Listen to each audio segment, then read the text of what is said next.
ya itu isengnya itu. Kalau negatifnya tuh iseng banget. Dia tuh sampai saya udah nikah, saya udah punya anak nih, masih juga suka ngerjain saya gitu. Sampai sekarang saya selalu dikerjain, Cici, apa namanya, ya pokoknya dia kayak waktu itu saya dikerjain, dibilang ini nih gue dari Tora Sudiro, padahal dia tahu saya ngefans sama Tora Sudiro. Dia bilang dia dari Tora Sudiro. Saya udah sampai aduh apa kabar gitu. Ternyata dia gitu. Jadi ya gitu sampai dia sering ngerjain saya gitu. Isengnya dia tuh nggak hilang sampai sekarang. Yang pasti sih jahil ya. Itu kita rasain berempat. Orangnya iseng, suka ngisengin kita. Jadi kalau kita tidur kadang-kadang diisengin, mulut kita dikasih garam lah, dikasih merica lah. Aduh, pokoknya bangun-bangun mulutnya kayak asin-asin terus deh gitu, pedes-pedes gitu. Terus kadang-kadang kalau misalnya teman aku nelpon nih ke rumah, itu nggak tahu misalnya dibilang ke kakakku, temen lu nih yang nelpon, padahal bukan temennya dia. Terus kakakku nggak terima, kayaknya dia dikerjain gitu kan, akhirnya bilang lagi ke adikku yang lain, kayaknya temen lu itu yang telepon, salah tuh, emang tuh Glenn tuh iseng banget.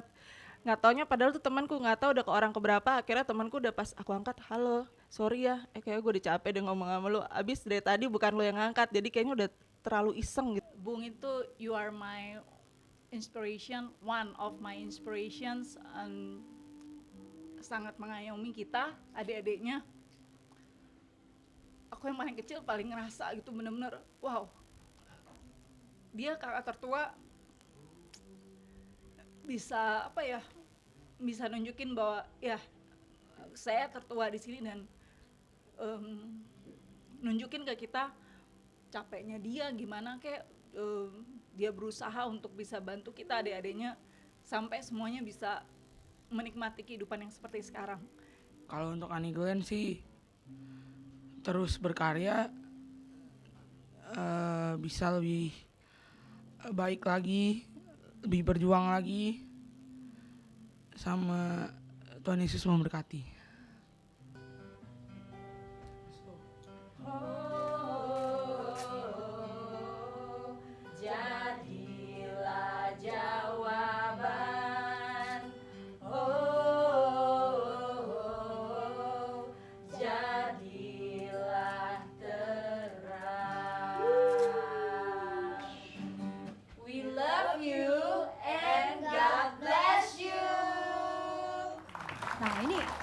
Ingin dengar cerita dari Mama.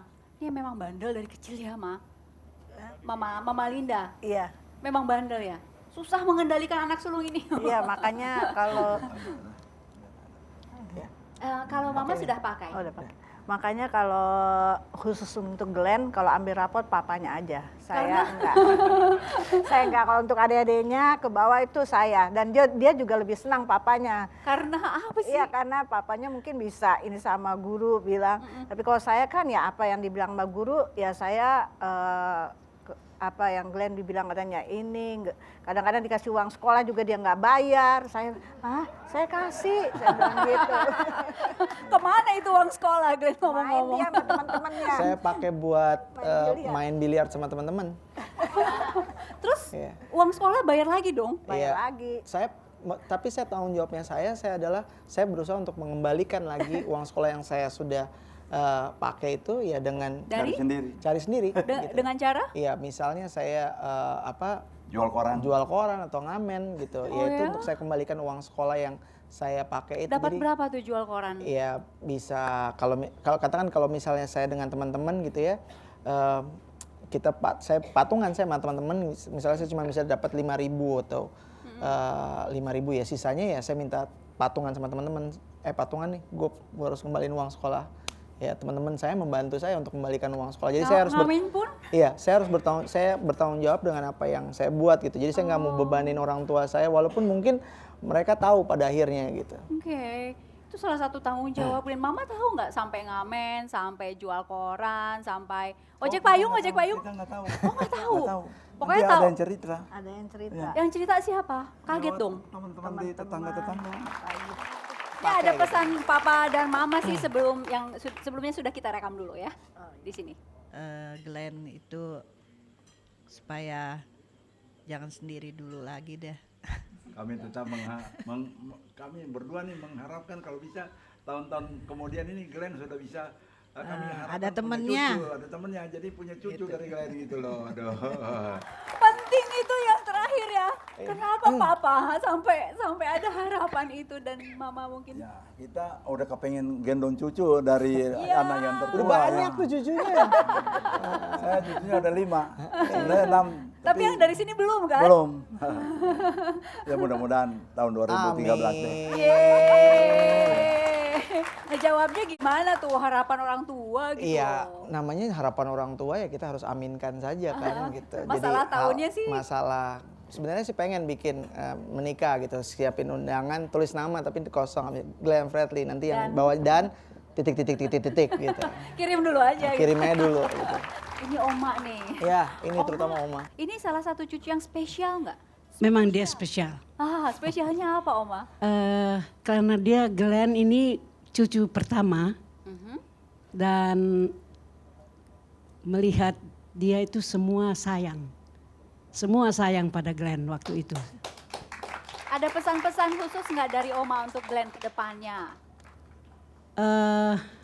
Untuk ke depan kita merindukan teman hidup yang itu lagi. Ayo pusing itu dia.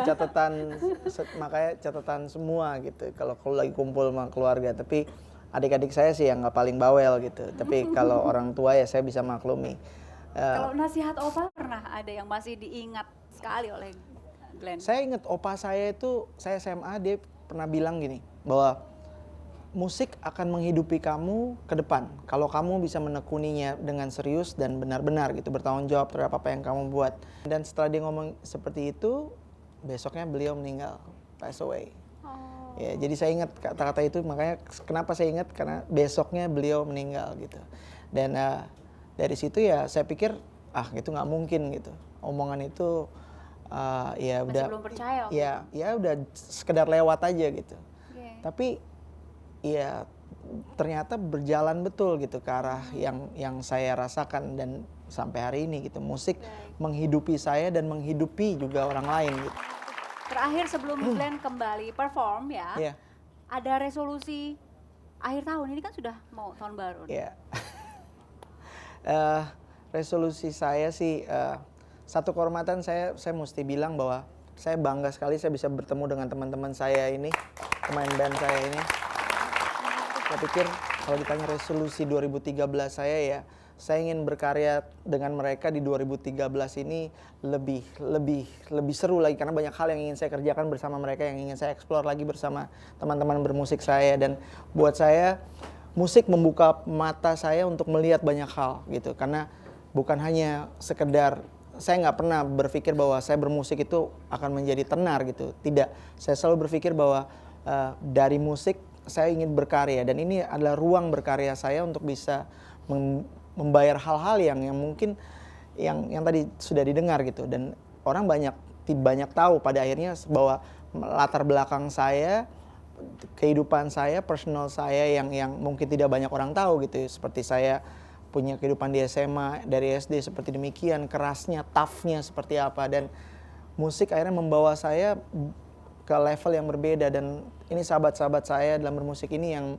banyak sekali saya menemukan hal yang luar biasa, dan saya pikir resolusi yang sederhana yang saya pengen lihat lewat musik gitu.